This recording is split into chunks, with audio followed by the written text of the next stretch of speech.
My posture looks really bad because I have to like lean down to get in frame. My face looks super like greasy and stuff, but I literally just washed it and then put on some like ointment for like my various blemishes that have just exploded on my face. So it looks oily, but trust me, it's clean. Welcome.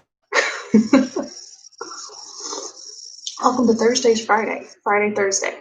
Friday. Sorry. There's an alarm going off on my phone, but I don't know what it's even an alarm for.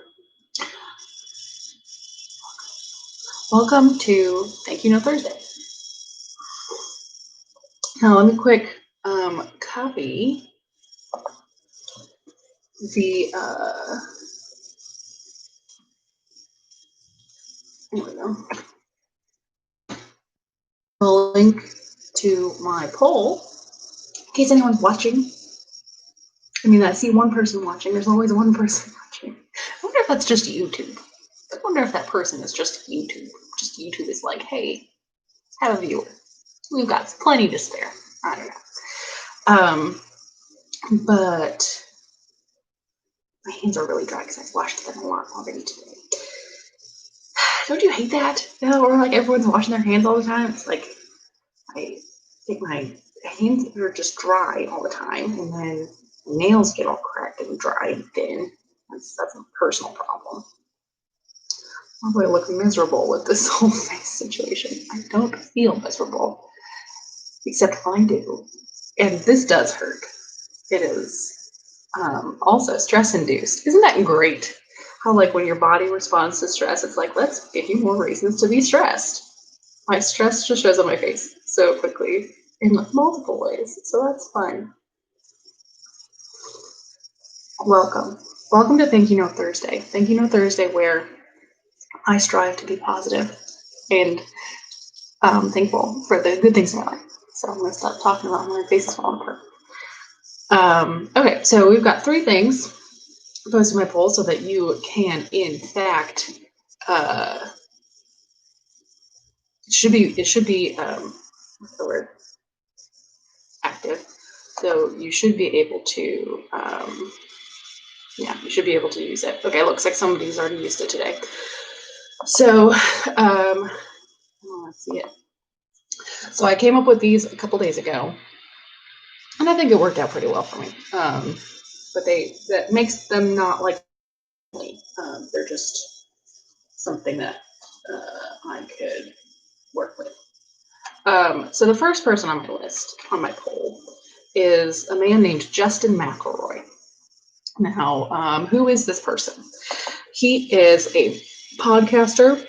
I think he's probably like Justin. I wonder if he has a Wikipedia page.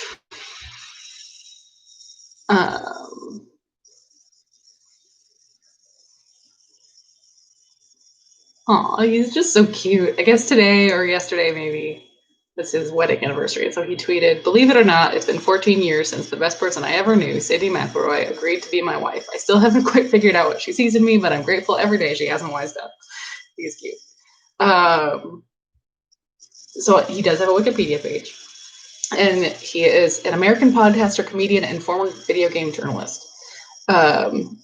He has a book that he wrote with his wife called I think it's called The Sawbones Book. And because he has a podcast that he does with his wife called Sawbones. His wife is a medical doctor. I think just a general practitioner. I think she's just a family doctor. And she, so their podcast is talking about, I mean, up until recently, it's talking about the various sort of funny and sort of like gross things that people have done over the history of medical science, thinking that they were making it better. And so they would research a topic. I've actually never listened to a full episode by myself. I've never listened to a full episode. I've listened to snippets of episodes because my husband listens to the podcast. But the concept did not interest me, and it interests me even less now because they talk a lot about COVID stuff because a lot of misinformation going on. and as a medical doctor, Sydney McElroy takes that stuff very seriously. But anyway, Justin McElroy. I know him primarily from his podcast that he does with his brothers, aptly titled My Brother, and Me. It is a comedy podcast, which is like one of two podcasts I listen to. I listen to comedy podcasts and informative podcasts. I don't really listen to narrative podcasts. I tried that for a while. I liked them, but it just like, it's not like a thing I do anymore. I don't really listen to like talk show podcasts because unless it's like, sometimes people on those podcasts will like interview someone really interesting, and so I will subscribe to those podcasts so that I can like download the really interesting interviews, but I don't like listening to talk shows really. So it is a comedy podcast.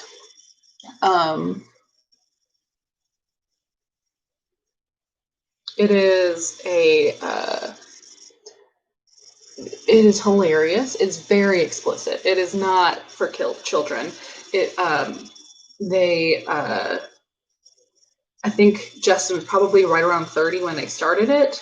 Yeah, he was about 30. And maybe 29. And now he's nearing 40. Oh, I bet he's 40 this year. I think he's turned 40 in November. And the youngest brother, Griffin, is close to my age. He's about 3 years older than me. So he was about 23 when they started it. And so they talk about very raucous things, and use a lot of profanity. So if that's not something you're into, you're not gonna like this podcast, just a heads up. But and the early ones are like fine, whatever. I started listening around episode 300 and have been a dedicated listener since then. I heard most of the episodes in their entirety, but they really start getting good around 200. And they are in recenter years, they have developed a way of being funny, silly, still interesting to listen to, and not super insulting to people of various, like they can be funny without making fun of other people. Except they do sometimes make fun of like individual people, which is always an interesting choice. Like one time they got on this really big Jimmy Buffett kick, and they made fun of Jimmy Buffett, the artist, a lot, because Justin likes Jimmy Buffett and he listens to Jimmy Buffett a lot. And then they just like went on a tear and didn't like him. And like Griffin and Travis, Justin's brothers, really hated Jimmy Buffett for a while. And now Jimmy Buffett like is a guest on their podcast because they worked the red carpet at his the opening of his musical Welcome to Margaritaville. So I don't know how they feel about those old episodes where they made fun of Jimmy Buffett. So it's always a little bit dicey when they make fun of like big Hollywood figures. They've never made fun of Lin-Manuel Miranda, which is lucky because now he's like they're a huge fan and like is a guest every other month or so on their podcast. Anyway, that's all getting away from it. Justin McElroy specifically, and why I would specifically write a thank you note to him, is he's my favorite brother of the three, and I couldn't really tell you why. Couldn't exactly articulate why, except that he is he's typical older brother. He's the sort of most down to earth of all of them, I think, and he there's just a lot about him that's really endearing.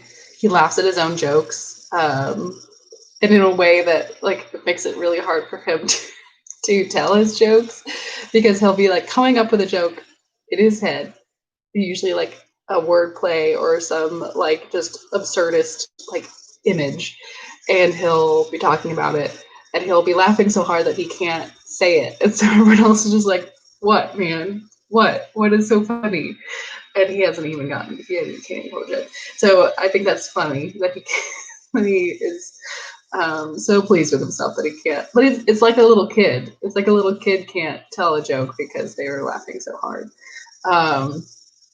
He's really earnest, I feel like. And there have been a lot of times in all of the podcasts that he does that I listen to where he's been really comforting. That's fine. He's been really comforting. Ooh, I just put my camera on my phone. He he has way of, he's a funny man, and he's sort of like whole deal is to be silly, but he also is aware that the world is not funny, and it's not always conducive to silliness. So he has a good way of holding those two things together at the same time and somehow making it work.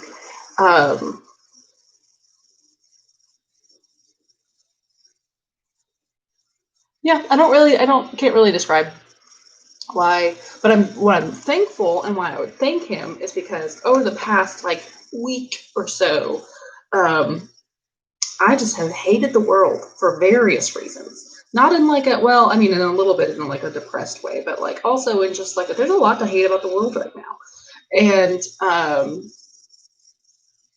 And by the world, I do mean like specific parts of it. I don't mean like the whole world or all of the people or whatever, but that's just how I summarize my feelings lately, is I hate the world. It's hard to not be mad at a lot of things. And so I've been listening to funny podcasts, because my other kind of podcasts, informative podcasts, are really depressing right now. So I've been sort of like toning those back a little bit. So I've been listening to my comedy podcasts, and just like bar none, the only one I really want to listen to is My Bim Bam. My brother and me chose to My Bim Bam. And Justin is the highlight of that for me. I think he's the funniest brother. And I think he is, yeah, he's just funny. And he's helped me to feel a lot better recently, with everything going on. So I would thank him for his humor in these dark times, which I try to not refer to them as, but anyway, these dark times. The second person on my list of people I could possibly thank is the Network of Community Ministries.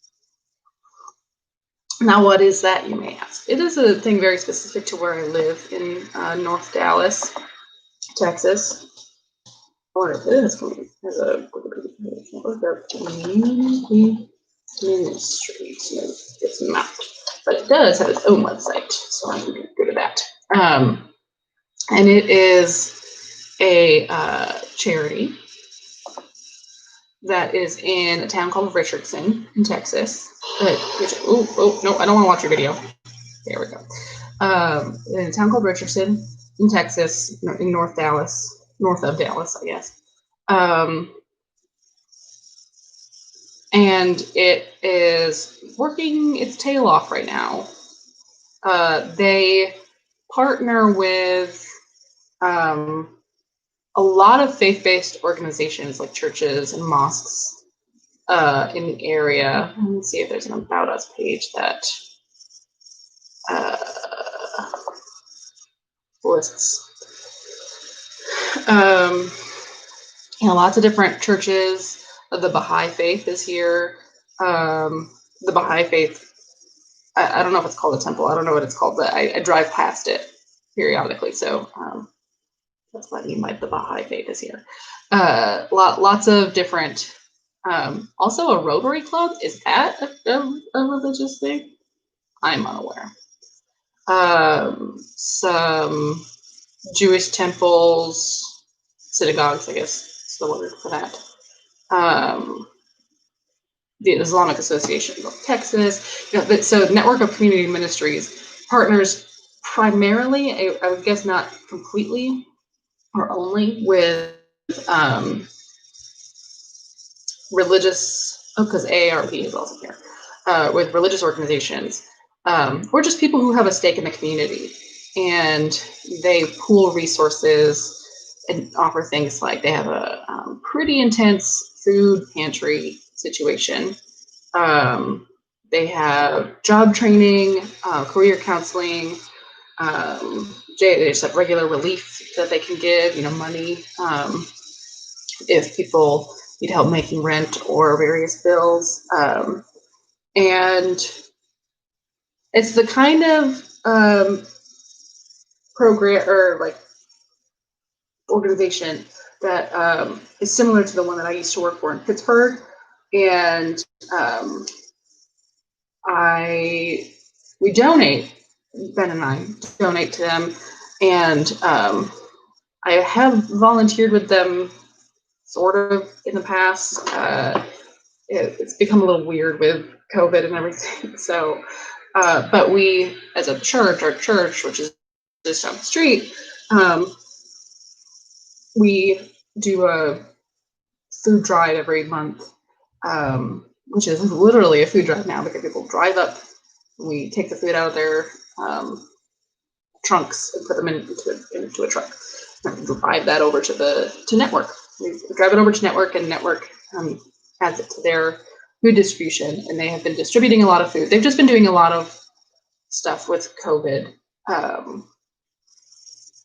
A lot of, because the public response, as in like the state's response to COVID, has been so not haphazard isn't the right word, but like not streamlined, not efficient, not centralized in any way. It's really fallen to places like Network to take care of the community. And I think Network is doing a good job. And so I would thank them for being in the community and for working as hard as they do. And for also for giving those of us who want to do something but don't have a lot of things to do, don't have a lot of outlets to do that, giving us some place that we can direct our energies, like by donating or by doing these food drives or whatever. Network is a connector of people who have resources to people who need resources. And I've never appreciated so much the ability to help as they do right now. And Network, they don't just say like, no, we just need your money and we'll take your money and we'll use it the way we want to use it, which is something that they could do and something that might work really well. But they also find ways to fit people in to do the work with them when it's appropriate and possible. And especially right now with COVID, that's probably pretty hard, or at least harder than it normally is. And so I appreciate that they do that. That's what I would thank them for. The third person to thank is my 8th grade teacher, my 8th grade English teacher, Mrs. Saikon. I will only refer to her as Mrs. Saikon in this video, but I do know her full name. So the concept of me being able to write a thank you note to her is actually not unreasonable. I may have to write a lot of thank you notes and send them to a lot of Mrs. Saikons because I don't know where she lives, but I can guess. And there's a lot of public information on the internet that would allow me to find at least some Mrs. Saikons. So I can send them all a thank you note. Anyway, the reason I want to thank Mrs. Saikon, I've been thinking about her a lot lately. She was easily one of my favorite teachers in 8th grade. I'm just saying something. I think I had a lot of teachers in 8th grade that I really liked, but she was funny. She was really funny. She had a lot of jokes about how she would trick people into thinking she was she was working harder than she was. Like she told this ridiculous story about how when she was in gym class in school, she would go behind the bleachers so that when she did jumping jacks, she only had to do half a jumping jack. She was kind of like this, and it looked like she was doing jumping jacks. which I think is ridiculous. Like I have imagined that scenario in a lot of ways. I'm like, I don't think that's easier than jumping jack. And I don't think it's tricking anybody. So I don't know if that was a true story or if her teachers were really dumb and she probably could have just hidden behind the bleachers entirely and no one would have noticed. I don't know. She also used to say this thing of like when she's walking in a crosswalk and there is a car who is stopped and waiting for her to cross, she will sort of like bounce. She won't walk faster. She'll just make it look like she's walking faster by bouncing while she's walking, which I've used on occasion. Just sort of like, you know, yeah, I'm going, but you're not, you're not going any faster. Usually I have to do that because of the shoes I'm wearing. If I'm wearing like some ridiculous kind of shoe, then I can't go any faster, but I can bounce quite a bit, so I'll do that. She had some cardboard standees in her room. One was definitely of Legolas. I think there was one of Aragorn. This would have been right around the time of the Lord of the Rings. I was in 8th grade and I graduated in 2004, I think, from 8th grade. So I was in 2003 to 2004. So the last movie would have come out while I was in 8th grade. That makes sense. Yeah, that tracks. Anyway, those are all reasons that I liked her at the time. But I sometimes think back to that class, and there are two specific memories that I have of her interacting with me specifically that stick with me. One is like just a piece of a memory. Oh, here they come. Hi. Thank you. Oh, don't lick my face. Gross. One is, do you know those are still my shorts? Right. There was a, in 8th grade, I don't remember why I did this, but I wrote thank you notes to my favorite teachers. I probably wrote them to all my teachers, but to my favorite teachers, I mentioned something about how I wanted to become you're obnoxious, how I wanted to become a teacher when I grew up. And I don't remember if all of them responded in some way. I don't remember what it was, but I remember Mrs. Syphon's response, and it was a note. And I have it. I know because I found it like years later, but I don't know where it is right now. But I remember it because in the note she said like it's it's very moving or touching or something. That you say I'm like an inspiration to you and you want to be a teacher because you have gotten so much out of my class, but at the same time I think that you can do better than being a teacher. I don't know where that's coming from in her life. Could be like a frustration with how little she was being paid or how much of an emotional struggle teaching was. I don't know. It could have just been like her honest thoughts, like, I don't know, be something different than a teacher. And I thought about that so much. I thought about that note so much. And not in like I remember at the time when I got it, I was like disappointed because I was like, oh, I wanted her to be happy for me. I wanted her to be proud of me. I was like 14. And so I sort of had an agenda when I write thank you notes. And I wanted her to be, grateful that I wrote her a thank you note. I don't know, I was a weird kid. But over time that note became like just a reminder that like, I had known that I wanted to be a teacher since I was like in 3rd grade or something, like 8 or 9 years old. I knew that I wanted to be a teacher and that's all I wanted to do. And so when I went into college, it wasn't even a question. Dogs. When I went into college, it wasn't even a question. I was like, I'm going to be a teacher.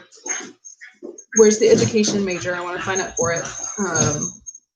And by this time, I already figured out what I wanted to teach and what age I wanted to teach. I wanted to teach high school, I wanted to teach English. And I just was like, yep, 100%, this is me. This is what I've always wanted to do. This is what I'm going to do. And I think when I did finally decide to not be a teacher, part of what made that okay for me was that note of hers, like suggesting, hey, be something different than a teacher. I mean, she was saying, I don't remember actually, no. I don't remember what word she used to describe, be better, be more, be different, I don't know, than a teacher. But I honestly think it was more like be something more rewarding than being a teacher or something like that. I don't know. I don't know, but when I decided to not pursue teaching, I'd already graduated from college with a teaching career or a teaching degree, and I had a teaching license, and I just went and found a different job that did not involve teaching and did not require a teaching license, and that was really, really hard. There was a lot of things that were going on in my life right then that were really, really hard, but that part was really, really hard. It was like, this is who I am. This is what I do. This is what I have always wanted to do. This is who I've always wanted to be. And I'm just going to not do that. And it also felt really irresponsible. Like, why did I go to school for this long? And I think that note is part of what sort of jump started my thought process in a different way, changed the trajectory of okay, no, obviously you're going to use that degree. You're not going to use it in the way that it was intended, but you got it. And now it's a part of you. So anything that you do moving forward has that information, intrinsically, you have that training intrinsically now. So anything that you do going forward is going to involve that knowledge that you have. And now you can go do something different with it. You don't have to think of it as a complete loss. It can be a lateral move, or even maybe just a better fit. And I think that social work, while it has a lot of the problems of teaching, where it is not very rewarding and it is not very well paid, and it is a huge emotional slog, it is a much better fit for me personally. And it definitely, since I work primarily with adolescents, it definitely does use my teaching degree to a degree. And I thank Mrs. Sycon for sort of giving me the permission to be something different when I wasn't even giving myself the permission to be something different. The other thing I want to thank her for is it's a piece of the memory that I don't really remember the details about, but we were talking about something in English class, man, English teachers in elementary school and middle school have to do, and high school have to do so much work because there's often not a philosophy class or something else going on in schools, and so English sort of picks up all that slack. But we were talking about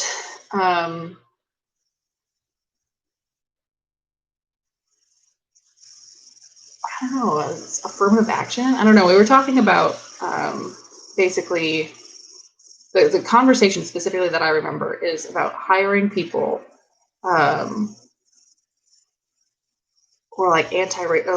reverse racism. I think we may have even used the word reverse racism, where people are racist against white people because they are trying to improve the lives of Black people or other non-white people.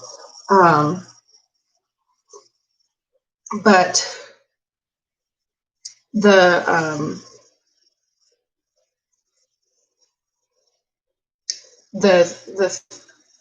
thing, piece of it that I remember was me in all of my worldly knowledge saying something I just don't think it's fair when someone who is less qualified for a job gets hired because they're Black. And I said it, as an eighth grader generally does, with some sort of personal anecdote that I don't remember the details of, or like where it came from, or if it was even true. But I said something like, um, my aunt or like a friend or somebody was being considered for a job, and she was passed over because the other applicant was black and they were less qualified, but they were black, so the person hired them. And Mrs. Sycon, the only thing I remember her saying was, how do you know that she was less qualified?" Like, there are a lot of thought processes to interrupt in that whole like eighth grade mind. And I don't remember the rest of that conversation, but I just remember her asking, how do you know that she was less qualified? And I don't remember what my answer was at the moment, but I think about that a lot, because I think that gets down to a lot of my personal biases against everybody, about like any biases I hold are like rooted in just not knowing and thinking I know something that I don't. Taking for granted some piece of knowledge that may not actually be knowledge. And I think I've asked myself that question, how do you know this? So many times. And it has led me to learn a lot of things that disprove whatever it was that I thought I knew. And it may not have started with Mrs. Sycon, but it definitely feels like it. Like, that's the one I remember. And so I've been thinking about her a lot and about that conversation a lot lately, because I've been having a lot of conversations with people who don't understand the racial unrest that's going on, and don't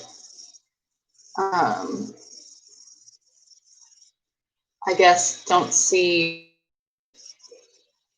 the nuance. I don't think that's the right thing, but basically just struggle to understand the perspective of people who they are not. And in trying to understand those perspectives, they often make a lot of assumptions, because you have to. If there's something that you don't know, in order to make any sort of proclamations about it, you have to make some assumptions. You have to assume some things in order to generate any information. And so there is a lot of, in these conversations, just me asking, how do you know that?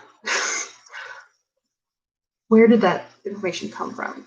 Because sometimes they have an answer, and that answer is in and of itself an issue. Like, how do you know that? How do you know that more white people are killed by police than black people? And they have an answer to that. And I'm like, well, that source of information is it's going to skew the information. Even if it is accurate data, it's going to skew the information. And the truth of the matter is, we don't have a lot of information on gun violence in America, but we do have a lot of information on police violence.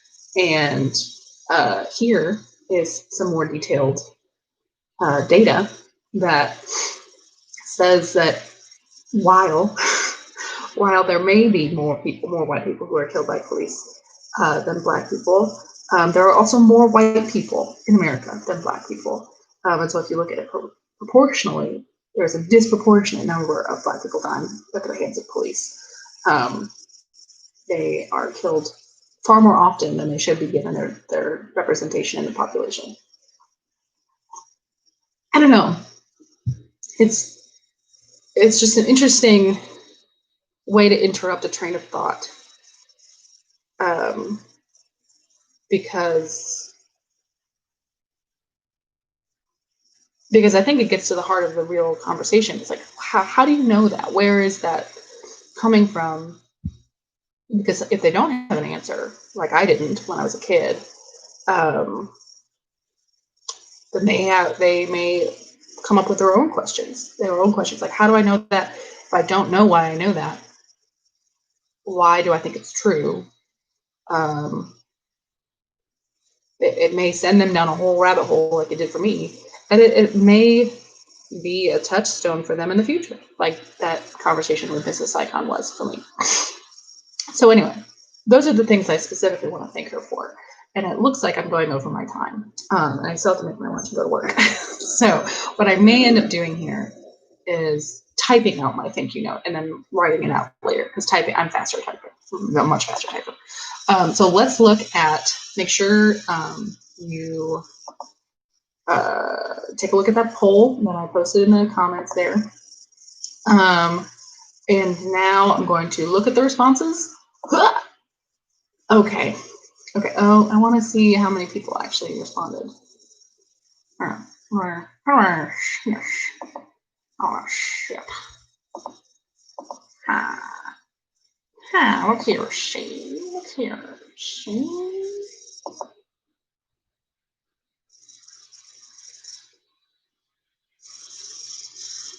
Okay.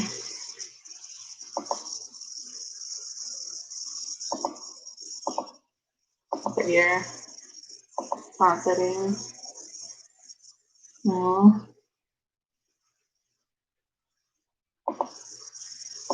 I just want to see the number of people. Is that weird?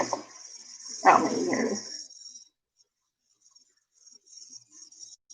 Response totals. Yeah. Okay. I think that means more in this particular instance. Oh, well, I can't. Okay. Okay. Whatever. Looks like 8 people have responded to the poll.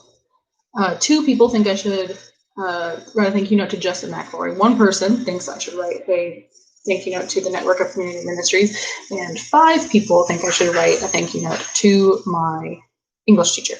This is my comment. And so I'm going to write a thank you note to my English teacher. And I'm going to write it in Notepad because that is the least disruptive app that I can write.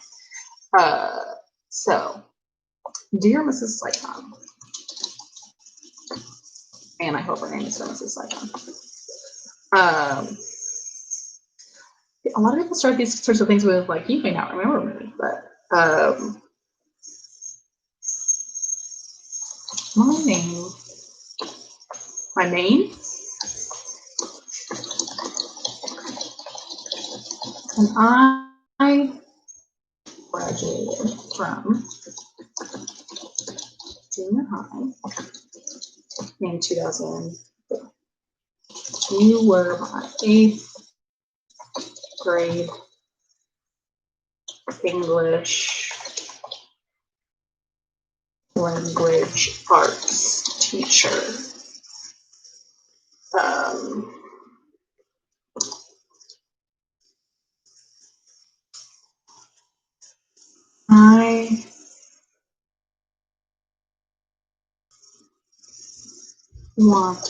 I want to write to you to thank you for all of your work as a teacher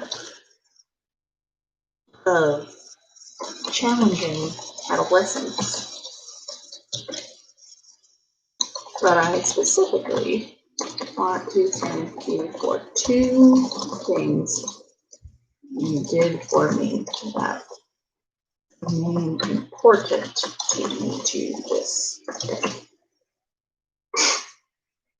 2 things I remember you did.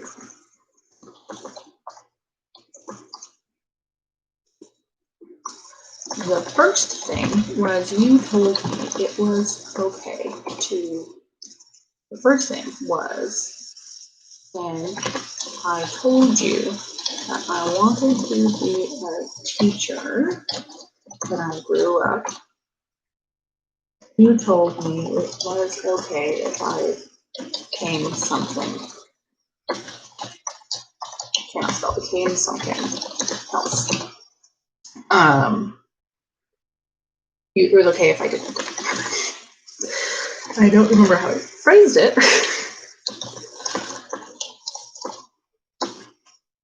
But you were the first person to tell me that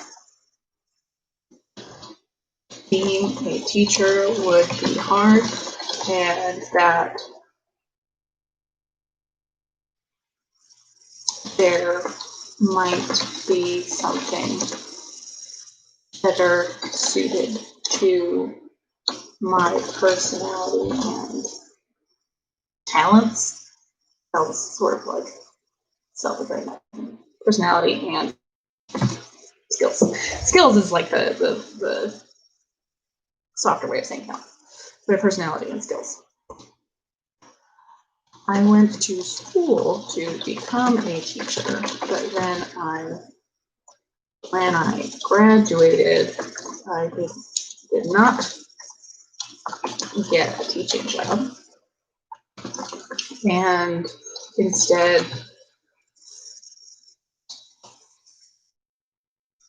did what? Instead went back to school. What do I tell her? I went back to school and got a master's in social work, and I was scared of the real world, so I went to school, but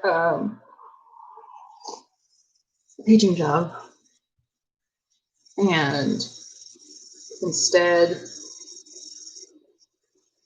remade myself. No, I hate that. I hate that very much. I did not get a teaching job and instead worked with children and adolescents in a more, children and teenagers, I can call them teenagers, in a more therapy-related context. It was hard work, but the hardest part was coming to the realization that I was not going to be a teacher like I had thought I would be. Like I had spent my whole life thinking I would be. Your words to me, it was okay to be something else, were part of what made that transition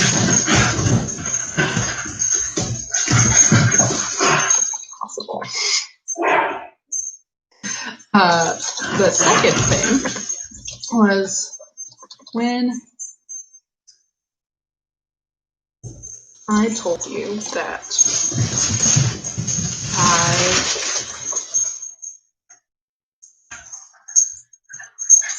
thought it was unfair for a Black person, for a less qualified Black person to get a job that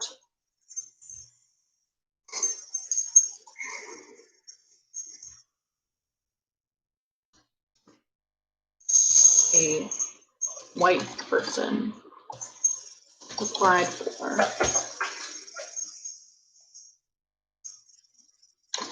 And you asked me, how do I told you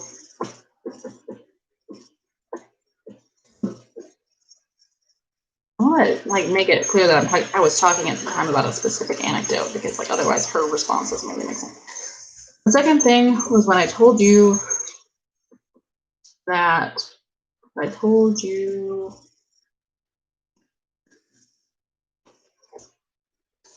how upset I was that a less qualified Black person got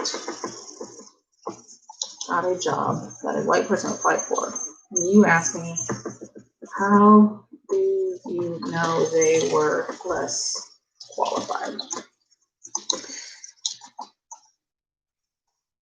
I don't remember what I said. That's not how you spell that at all. That's what I said in the moment. I know that I did not have a good answer. I also know that that was the first time someone had interrogated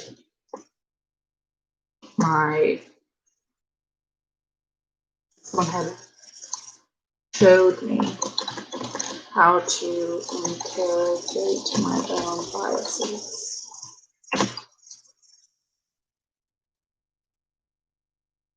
That is a practice that has served me well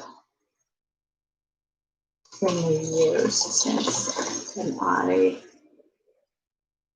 will always remember that you were the one who taught it to me. There were a lot of other things that you did.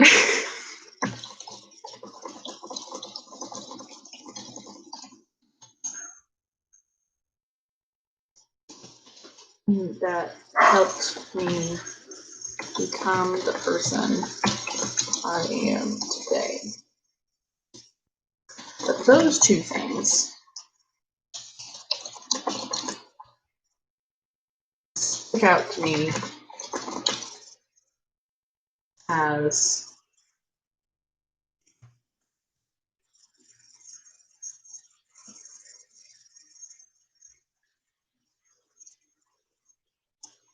small moments that made big,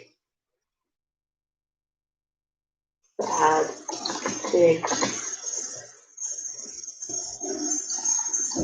made big impacts. Moments you might not even remember, as they would have been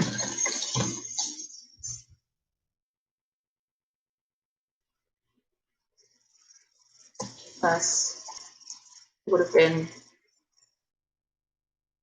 it would have meant less to you than to me.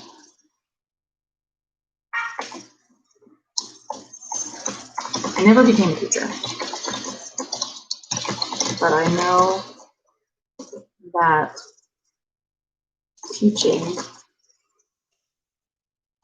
I know that teachers often never hear the thank yous and praise that they deserve because their students don't say them until long after the relationship is over. So I wanted to send you a thank you card